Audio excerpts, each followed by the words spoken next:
Good evening. Welcome to Tex Messages The Resurrection, ladies and gentlemen. We're honored to have you here joining us on this Wednesday evening, January 9th, 2019. I'm the parasite of the show, Rick Tex. Been broadcasting this show for just about a year now. Well, actually, originally it was just Text Messages, and now it's Text Messages The Resurrection. That started maybe 3 months ago or something along those lines. We took a few months off, ladies and gentlemen.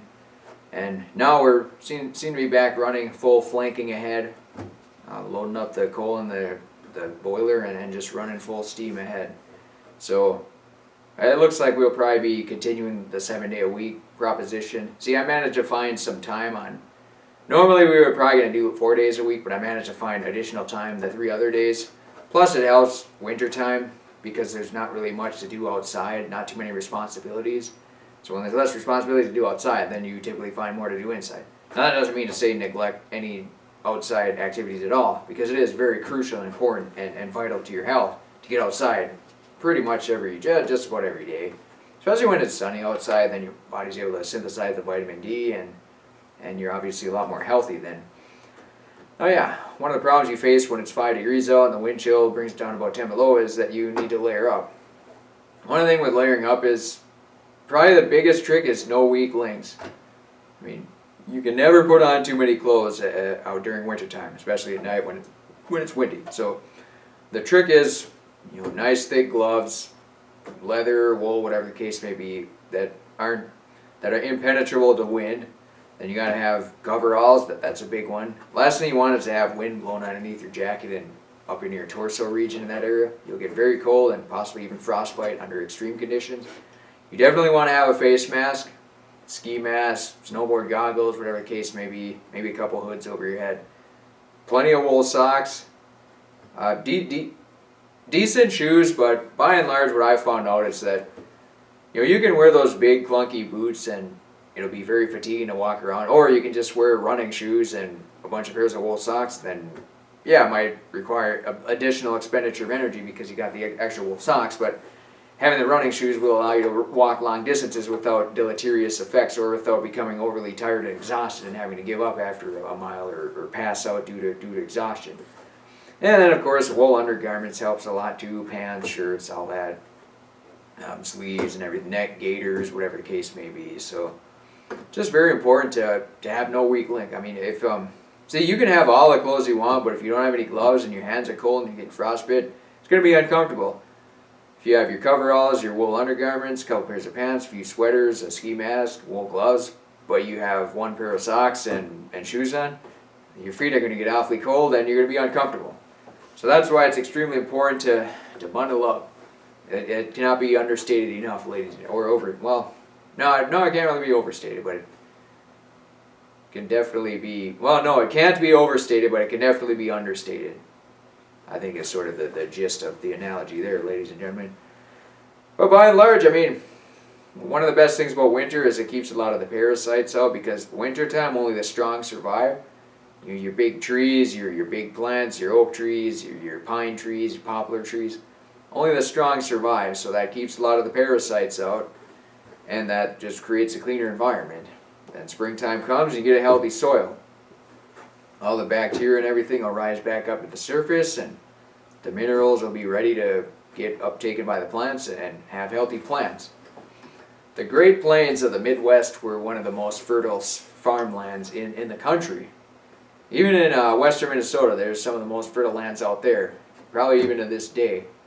So what that means is that people could generally have a higher potential of being healthy as long as you're eating healthy food.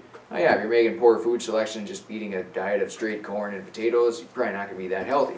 But if you've got a diversified diet of maybe bird meat, fish meat, tree nuts, eggs, fruits, healthy organic fruits, pesticide, herbicide, insecticide free, Good sources of vegetables grown from clean soils that are full of iodine, magnesium, potassium, phosphorus, all that good stuff in the soil, silicone, and even to some degree naturally occurring sodium.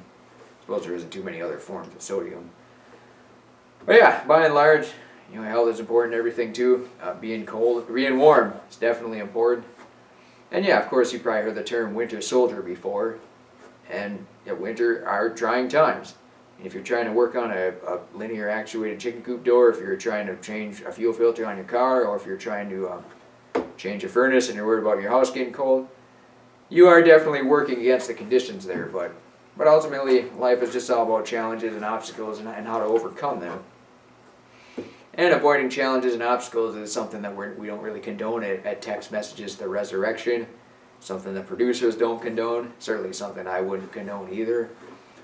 So you just always want to keep moving forward and keep pushing it, as Ariel Speedwagon would say. So with that being said, ladies and gentlemen, it's important to get outside, walk around, run around, roll around, dance around, whatever the case may be. Get fresh, clean air. 99% of the time, outdoor air is better than indoor air. Now yeah, if you live next to some polluting power plant that's burning down and it's injecting fumes into the air, or maybe if you live next to some building that had some planes flying to it, but then they had explosives go off around the same time the planes flew in and the buildings fell down and put a bunch of dust and everything in the air, then yeah, it's going to be an unhealthy environment even outdoors. Then maybe you're better off just sitting next to filtered air, indoor air, whatever the case may be. But by and large, good idea to get outside. Alright, now one of the things we want to discuss today, ladies and gentlemen, is microwave ovens. See, what microwave ovens essentially do is they're anywhere from 800 watts to 2,000, or if you get some giant commercial ones, they're probably even more than that. But one microwave oven in your house probably be 800, 1,500 watts, somewhere in that ballpark. And they shoot non-ionizing radiation, which means it's not at an energetic point to release the bonds from the molecules like X-ray and gamma rays would do, which are known to be very cancerous and dangerous. So that doesn't mean they're not dangerous, though, just to clarify. So the microwave ovens, they shoot off a wavelength, or the frequency of about 2.4 gigahertz. One of the reasons why they use that is because it excites water molecules, and it's the free unlicensed radio band. There's also 900 megahertz, which is also free and unlicensed, but really 2.4 gigahertz is more appropriate for exciting water molecules. And it also excites other water molecules, or other molecules as well, salt and potassium and all that goofy stuff. That's why, if you ever notice, if you cook a salty snack, the outside will heat up and the inside won't, like soup. That's usually because the salt is the first one absorbing all the waves and then getting all excited and moving around and dancing around and getting agitated. So, by and large though, usually it'll be water that cooks from the inside out. It gets to the center, it cooks there, and it concentrates there, and then heat sort of expands outward. But it definitely depends on what types of food you're cooking too, ladies and gentlemen. So you probably always heard the term microwaves cook from the inside out, and if it's a perfect water structure, yeah, maybe that's the case, because that's the center point of the microwave's focused radiation, or RF frequency waves. So that's where they're all hitting, that's where all they're meeting. So naturally they're going to excite there because that's the highest volume of waves. But if it's a salty snack, all the waves become attenuated before they get to the center. That's why the outside heats up quicker than the inside. Now if you have a normal convection oven, yeah, the outside heats up first before the inside. That's why it's a good idea to keep it at a lower temperature so you don't burn the outside and then the inside is still cold. And especially when you burn food, when it turns black, it becomes carcinogenic and you get heartburn, and not something you want to deal with. So microwave ovens, 2.4 gigahertz, same waves as what cell phones are transmitted by and other Bluetooth, Wi-Fi, unlicensed frequency band. That's why they use it, because you don't need to get an FCC license. Like if you're on an AM radio station or FM radio station or TV signals, then you need to have that FCC license to broadcast that frequency. And then military uses a bunch of frequency bands as well. So, the title of the article, naturalhealth365.com, Microwave Oven Alert, Dangers of Microwaves Revealed. The molecules vibrate to the point of creating heat. I mean, just think of friction, for example. See, at 900 megahertz, maybe your hands or the molecules would only move at this speed, but at 2.4 gigahertz, then they move a little bit quite quicker. so they're creating a greater amount of heat. Now, it's not energetic enough, it's called non-ionizing radiation because it's not energetic enough to release molecules from the bonds, the strong bonds they call them. If you ever remember your chemistry class, you'll have the electrons are orbiting a proton and a nucleus, or neutrons. They call that the nucleus. So if non-ionizing radiation is strong enough to get those electron bonds off, or ionized radiation, excuse me, ladies and gentlemen, ionized radiation is energetic enough to remove that electron from the bond, whereas non-ionizing radiation isn't, which some people may argue that it's non-cancer causing because of that. However, we do have some information to the contrary. So the friction creates damage to surrounding other molecules. The USSR actually banned microwaves in 1976. There's a small study done by Hertel and Blanc in 1991 in Switzerland. It's a very small sampling size, but it is a study that a lot of people refer to who aren't necessarily advocates of microwave and its efficacy and safety. So what they did is they gave volunteers milk and vegetables. Some raw, some were convection heated, and some were microwave heated. And they took blood samples at various points to make the relative comparison of the microwave subjects to the convection heating and the raw subjects. What they found is that the microwave subjects had lower HDL cholesterol, which is the high lipodensity. It's apparently the good cholesterol. They had lower hemoglobin, and they had higher white blood cells, which is generally an inflammatory response to a pathogenic infection. So the white blood cells are, once they sense an intruder, they man up and arm their defenses. It's basically martial law. Your body is just essentially declaring martial law. And fatty foods lead to release of dioxins, benzene, toluene, xylene, and polyethylene terpalatate, PET. So these are all carcinogenic, cancer-causing agents. One of the reasons why is that they force 2.4 billion polarity reversals per second, which is unnatural to molecules. See the 2.4 gigahertz. It causes an AC wave is going up and down, back and forth, whatever you want to call it. So when it comes into contact with these water molecules, it shakes them around and reverses their polarity, moves them inside and out and everything. So then it creates a lot of friction, and that's what causes the heat, but it also damages a lot of the molecules and creates a lot of DNA damage. And what they found most alarming was that voltage-gated calcium channels are activated by the microwaves. The ions stimulate the release of nitrous oxide, which combines with superoxide to form peroxynitrate. That creates hydroxyl free radicals which decimate mitochondrial and nuclear DNA, essentially the core of all chronic diseases.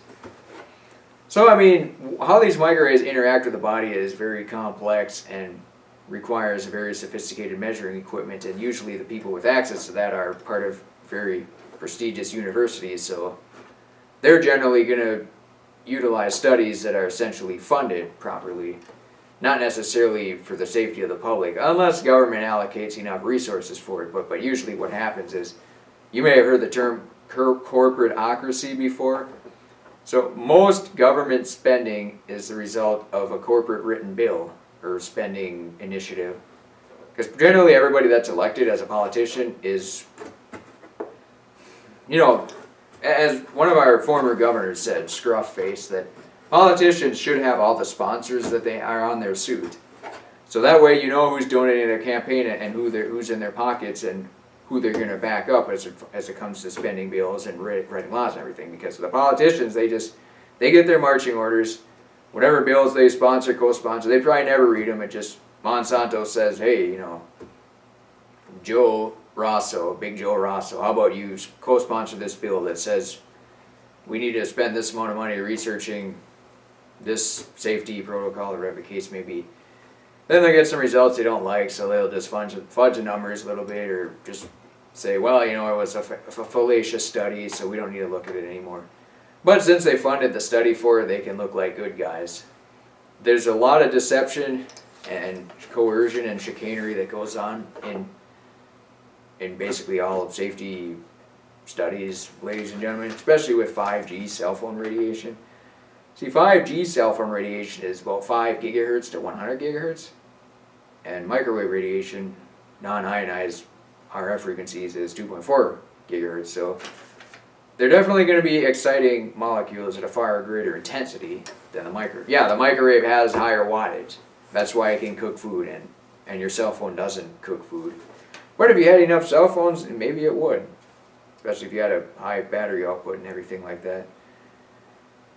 So, radiation is not energetic enough to break the covalent bonds and damage the molecules at a DNA level. You know, like the X-rays and gamma rays we do, which is why you don't really want to stand next to an X-ray machine. It looks pretty harmless and everything, but apparently it is actually pretty dangerous for people, ladies and gentlemen.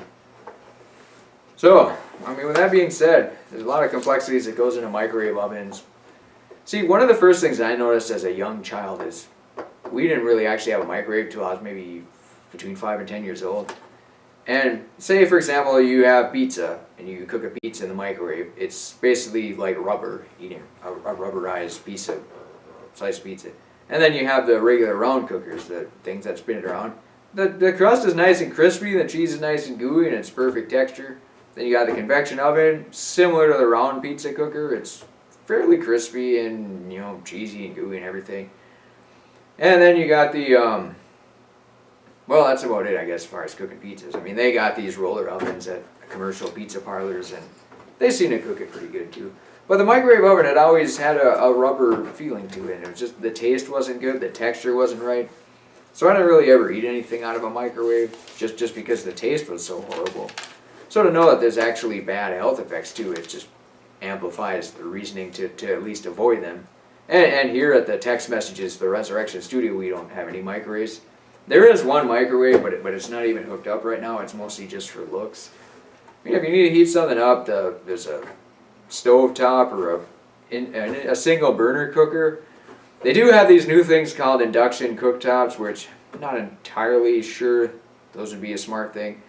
Oh yeah, you can easily say, well, boiling water excites molecules too, and yeah, it probably does, which is why it's generally recommended to eat raw foods as much as possible, but sometimes there's so many pathogens and bacteria in foods that you buy from the store that it's just not feasible to do that. So I mean, we just try to stick with traditional methods, cooking with iron, cast iron on a stove top, whatever the case may be, and avoiding microwaves and cooking food to a crisp so it becomes carcinogenic and everything like that. So just taking simple precautions like that will go a long way to alleviating any health detriments that you may be experiencing as a result of ill-fated and fallacious cooking strategies. So that being said, ladies and gentlemen, we're glad and we're honored to have you joining us once again on this Wednesday evening. We'll likely be broadcasting again tomorrow evening, and we definitely salute you and hope you had a good time listening, and hopefully the green screen looks good too, and that everything is on the up and up. So that being said, we're checking out right now.